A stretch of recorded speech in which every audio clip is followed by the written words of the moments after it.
Ashi Garami, entangled leg lock. This is a classic judo technique, not legal in judo tournaments anymore. I think they banned all leg locks sometime in the 1950s. But it's perfectly applicable for MMA and can actually get you out of a really bad situation. So let's imagine that I've been knocked down on the ground here. He still has his full posture up and he's about ready to start to come and kill me. What I want to do is, before I eat a whole lot of punches, essentially start blocking and try to trap at least one of the arms that's coming down at me while I wrap around the outside of his leg and get this up on his hip or under his ribs.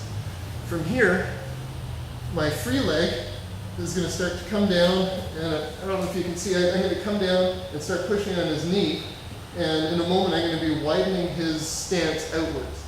So from this position, I'm still blocking any punches that may be coming at me, but he's got very limited ability to hit me now because he can't really get down here.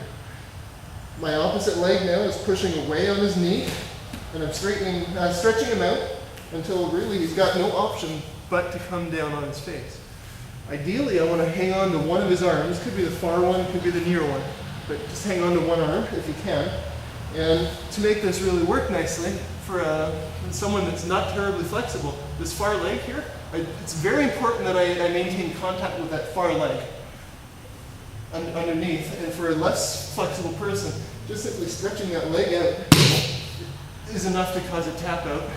And Chris is actually a pretty flexible guy, so if it's working on him, maybe it'll work on a much less flexible person. Alternately, you can take this leg, once I've got full control and got him spread out, I can start to take this leg down and bring it towards his knee and start to turn my hips over, turning this into more of a knee bar, which will work on somebody whether they're flexible or not.